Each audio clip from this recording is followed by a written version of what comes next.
tayo bilang mga alagad ng Panginoon, huwag tayong masyadong nagpapanik. Huwag nating masyadong idinedepende ang ating sarili sa personal nating diskarte. Huwag nating masyadong panghawakan ang mga bagay na magbibigay sa atin ng seguridad, sapagkat ang ating seguridad ay ang Diyos na hindi niya tayo pababayaan. Amen?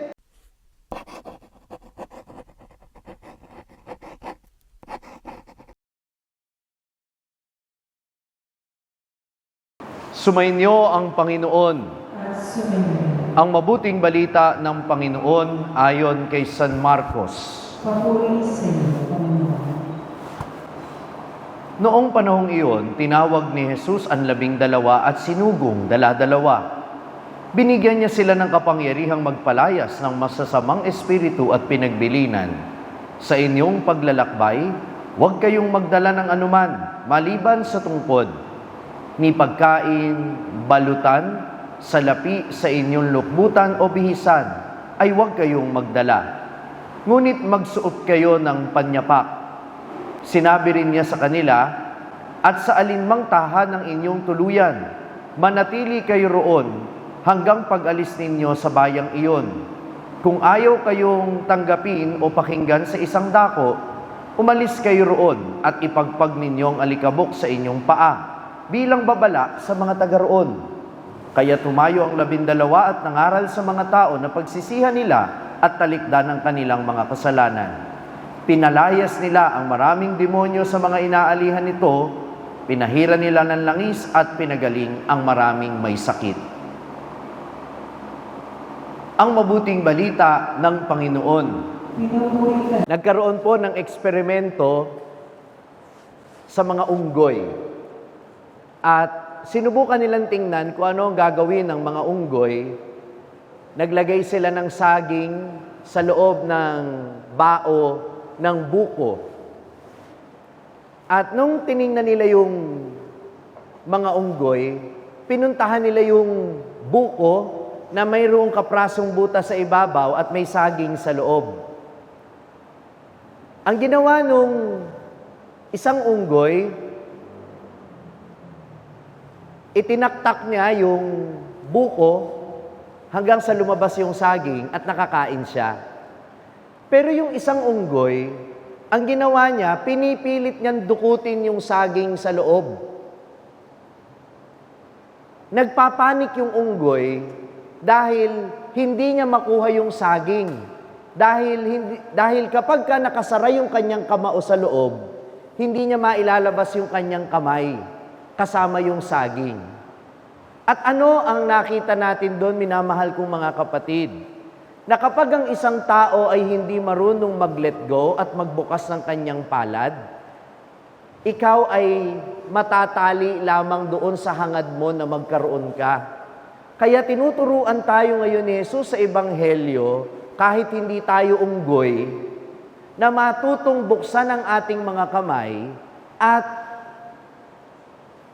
hayaan ang Panginoon na ibigay yung ating pangangailangan.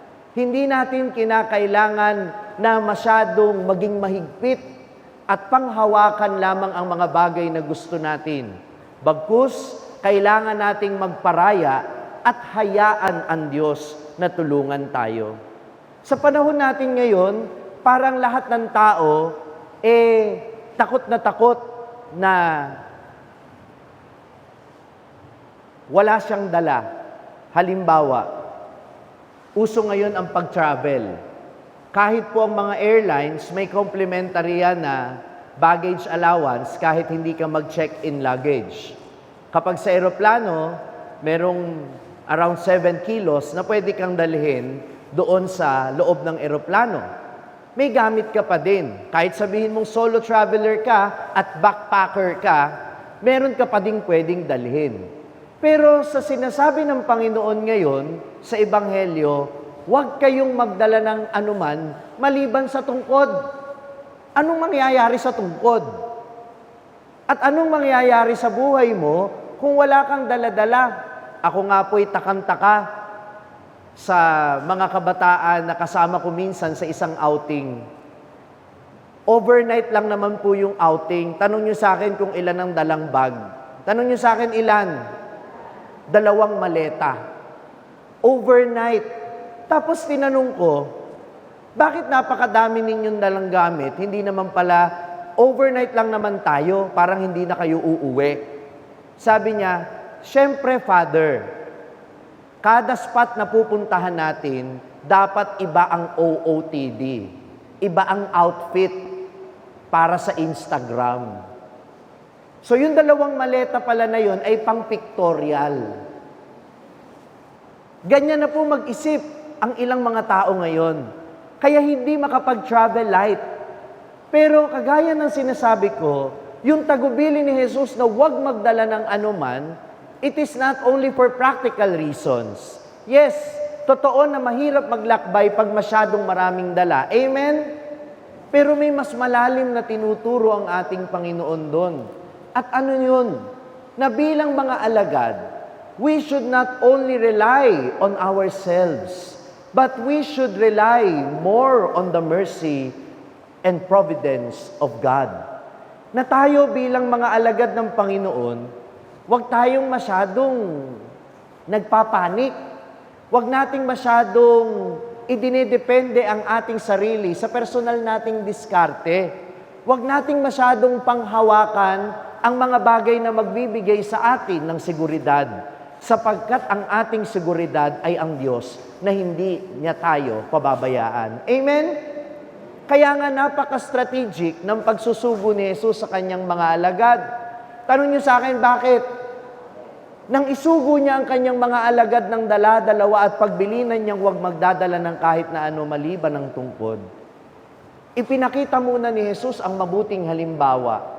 Dahil nung mga nakaraang linggo, natatandaan ba ninyo yung mga ebanghelyo? Si Jesus ay nangangaral, ginagawa ang kanyang misyon. At naging madali ba para sa kanya ang kanyang misyon? Madali ba para kay Jesus? Hindi. Maraming mga objections, maraming mga sumusubok, maraming mga bumabatikos. At hindi lang yun. Nung sila'y naglalakbay sa lawa ng Galilea, abay nabagyo pa nga sila. At nung nakaraang linggo, nung umuwi siya sa sarili niyang bayan, na-reject pa siya ng sarili niyang mga kapamilya at kababayan. Ngayon, madali ba ang misyon na ipahayag ang mabuting balita? Madali o hindi? Hindi. Sarili niyong ang kasambahay, hindi niyo maakit magsimbe. Hindi madali. Dahil kahit nagpapakabait ka, may masasabi ang iba. Amen? Dinanas ding lahat yan ng Panginoon. At ano ang panggagalingan ng lakas ng loob ng mga alagad na gawin ang misyong ito kahit wala silang dala? E de yung kanilang karanasan kasama si Jesus, na kung kinaya ni Jesus na gawin iyon, kakayanin din nila. Sapagkat kagaya ng sinabi ni Jesus, walang lingkod na higit sa kanyang Panginoon. Kaya't kung pinagdaanan ni Jesus yun, pagdadaanan din nila yon. At kung kinaya ni Jesus, kakayanin din nila. Amen ba yon? Kung kinaya ni Jesus at kung kinaya ng mga alagad, bawat isang naririto, kakayanin din natin ang ating misyon na ipinagkaloob ng Panginoon. Amen? Pero ang kailangan ay yung attitude ng dependence sa Panginoon at hindi yung dependence lang sa sarili. Sapagkat kung minsan, nasabi ko na rin ito sa inyo, kaya hindi makakilos ang Diyos sa ating buhay dahil yung mga bagay na gusto niyang pakialaman, ayaw nating bitawan. Kapag tayo'y walang-wala, tayo'y nagwawala. Ang hindi natin naaalala, kapag tayo'y walang-wala, ang Diyos ay may mas magagawa. Amen? Pwede bang sabihin mo sa kapatid mo, sa katabi mo ngayon, kapatid, kapag ikaw ay walang-wala, huwag kang magwawala. O ba't kayo natatawa? Kasi kayo yon. Pagka walang-wala, nagwawala. Pwede ba nating sabihin ng sabay-sabay, kapag tayo'y walang-wala, ang Diyos mas maraming magagawa. Palakpakan natin ang Panginoon. Huwag kang maging kagaya ng unggoy na para lang makuha yung kanyang gusto, ayaw buksan ng kanyang kamay, kaya lalong hindi niya makukuha ang gusto niya. Ang tao pag marunong mag-let go, ang tao kapag marunong mag-detach, mas maraming magagawa ang Diyos sa kanyang buhay. Amen? At sa totoo lang, hindi naman talaga walang-wala yung mga alagad eh. Ano ang meron ng mga alagad para makapagpatuloy sila sa kanilang misyon? At ito din yung dapat na meron tayo. Una, yung sinabi ko na karanasan nila kasama si Jesus, yung pagtitiwala nila sa salita ni Jesus, na hindi ko kayo pababayaan. Maniwala tayo doon. Maniwala tayo. Hindi tayo pababayaan ng Panginoon. Siya ang tumawag, siya ang bahala. Amen? Sabihin niya natin uli, siya ang tumawag, siya ang bahala. Number 2, hindi naman totoong walang-wala sila dahil binigyan sila ni Jesus ng kapangyarihan na magpagaling ng may sakit at magpalayas ng masasamang espiritu. Binigyan sila ng kapangyarihan at katungkulan. At yun yung sinisimbolo ng tungkod. Pansinin ninyo, hindi ba, kapag si Bishop nagmimisa, ano ang daladala niya? Tungkod. Ang tawag po doon ay bakulo o crozier. At anong ibig sabihin ng bakulo o tungkod? Na siya'y pinagkatiwalaan, siya'y binigyan ng kapangyarihan, hindi para sa sarili niyang kapakinabangan, kundi para sa sambayanan ng Diyos, para paglingkuran ng kapwa, para akayin ng mga tao kay Jesus, at para magpagaling ng may sakit, magpalayas ng masamang espiritu, at ang mga tao ay makaranas ng kaligtasan mula sa ating Panginoon. Sapagkat yung kapangyarihan ay pinagkatiwala sa mga alagad, at itong kapangyarihan na tinanggap din natin nung tayo binyagan, hindi natin ginagamit para sa sarili lang natin na kapakinabangan, kundi para sa kapakanan ng kapwa, lalo na ng mga nangangailangan. Amen? Kaya wag mong sasabihin na ikaw ay walang-wala dahil binigyan ka ng kapangyarihan, binigyan ka ng kakayanan, binigyan ka ng katungkulan nung ikaw ay binyagan na gawin ang lahat sa abot ng iyong mga kaya upang ipahayag ang salita ng Diyos, magpagaling sa may sakit, magpalaya sa masamang espiritu sa iba't ibang pamamaraan. Amen? Sinasabi ko naman yan sa inyo eh. Huwag kayong madamot sa pray over. Ako po, kapag nagkakasakit ako, lagi po akong pinipray over ng nanay ko. Kahit po pari na ako. Bakit? Hindi ba kayo naniniwala na may Espiritu Santo sa inyong pagkatao? Hindi ba kayo naniniwala na sa pamamagitan ng panalangin ninyo ay pwede kayong makapagdulot ng kagalingan sa kapwa ninyo? May kilala nga ako hindi lang kagalingan sa sakit. Ang naidulot ng pray over. Pati yung kagalingan ng katigasan ng ulo ng kanyang asawa. Father, alam mo ba ginagawa ko? Ano po ginagawa ninyo? Pagtulog yung asawa kong matigas ang ulo, pinipray over ko. O ano pong nangyari? Ayun, mabait na siya, Father. O alam na ninyo ang gagawin, Mapaanak ninyo o asawa ninyo o kaibigan ninyo, i-pray over ninyo sapagkat ang Espiritu Santo ay may kapangyarihan na po pwedeng dumaloy sa pamamagitan ninyo. Amen? Pwede rin kayong magpalayas ng masamang espiritu. Huwag ninyong pinapalayas yung kapamilya ninyo. Ang palayasin ninyo ay yung masamang espiritu na maaaring nag-iimpluwensya sa bawat miyembro ng pamilya ninyo. Paano? Lagi kayong magdadasal. At lagi ninyong i-claim na mas makapangyarihan ng Diyos kaysa sa impluensya ng Diablo. Amen? Ang pag-iwas sa kasalanan, ang pag-iwas sa tukso ng kasalanan ay pagtataboy sa demonyo. Yun ang ibig sabihin ng ating Panginoon. Hindi mo kinakailangang maging exorcist para makapagpalayas ng demonyo. Protektahan mo ang sarili mo laban sa tukso, labanan mo ang tukso sa pamamagitan ng pananalangin, At palagi kang magdasal na sana'y ilayo sa masama ang inyong tahanan at ang inyong pamilya, ang iyong trabaho, ang iyong buong pagkatao, at ikaw makapagpapalayas ka ng demonyo. Amen? Kapag sinabi ni Jesus na kaya mo, binigyan ka niya ng karapatan. Palagi mong alalahanin ang sabi ni Jesus, huwag kang magdala ng kahit na ano, maliban ang tungkod, sapagkat ang tungkod ay paalala na binibigyan kanya ng kakayanan at ng karapatan at ng katungkulan na gawin kung ano yung kaya din niyang gawin. Amen ba yon? At panghuli, hindi talaga tayo walang-wala. Kapag sinabi ni Jesus na humayo kayo ng walang dala, mayroon din tayong dala-dala. Bukod sa pananampalataya natin sa Kanya, bukod sa katungkulang ibinigay niya sa atin, tandaan natin, isinugo silang dala-dalawa. Binigyan tayo ng mga katuwang sa ating pagmimisyon. Yan ang kapamilya mo, yan ang kaibigan mo, mga kasama ninyo sa church organizations, mga kasama ninyo sa buhay, sa iba't ibang larangan.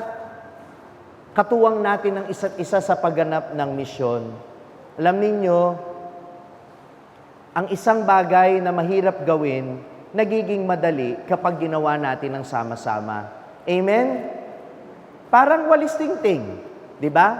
Narinig nyo na yung example na yan. Pag isa lang yung tingting, walang magagawa. Pero kapag tayo may kasama, kapag tayo'y sama-sama, mas marami tayong magagawa. Amen? Confident ang Panginoon na kaya nating gampanan ng ating misyon kahit wala tayong dala. Sapagkat ang totoo, kapag mayroon tayong pananampalataya, kapag alam natin na binigyan niya tayo ng kapangyarihan at ang katungkulan, at kapag alam natin pwede tayong magtulungan, totoong hindi tayo pinababayaan. At totoo na kahit walang-wala tayo, ang Diyos maraming magagawa sa pamamagitan natin. Amen? Kaya huwag kayong panghinaan ng loob. Marami mang pagsubok ang haharapin natin sa buhay, para bang imposible ang ipinapagawa sa atin ng Panginoon. Matutulan tayong magtiwala sa Kanya. Magtiwala tayo sa ibinigay niyang kapangyarihan sa atin. At magtiwala tayo sa kapwa na ipinadala niya sa atin para maging katuwang natin sa ating paglalakbay sa buhay. Amen. Na-inspire ka ba sa narinig mong mensahe ng ating pagninilay ngayon? Abay, huwag mong sarilinin yan. Ibahagi mo, ishare mo ang message na ito sa iyong mga pamilya at mga kaibigan. Sabi nga namin dito sa SMS, share the message of salvation. At huwag mo kalimutan na mag-subscribe dito sa ating YouTube channel para manatili kang updated sa mga contents natin. At bisitahin din at i-like ang ating iba pang mga social media platforms sa TikTok, Facebook, at Instagram. Hanapin lamang ang Sa Madaling Sabi ni Father Franz Dizon. Mapapakinggan din po ninyo ang araw-araw kong pagninilay sa #1 Catholic meditation app sa mundo na ginagamit na ngayon ng 2 milyon mahigit na mga Pilipino sa buong mundo. Ito ang Hallow app. Kung ida-download ninyo ito ngayon ng libre, ay makaka-access pa kayo sa 10,000 plus contents nito sa loob ng 90 days. Gamitin lamang ang code na FRFRANZ o Father Franz. hallow.com/FRFRANZ. At sama-sama po tayong magpalalim ng ating pananampalataya at uulitin ko, ibahagi natin ito sa iba. Muli, ako po si Father Franz Dizon at ito po ang Sa Madaling Sabi, sharing the message of salvation.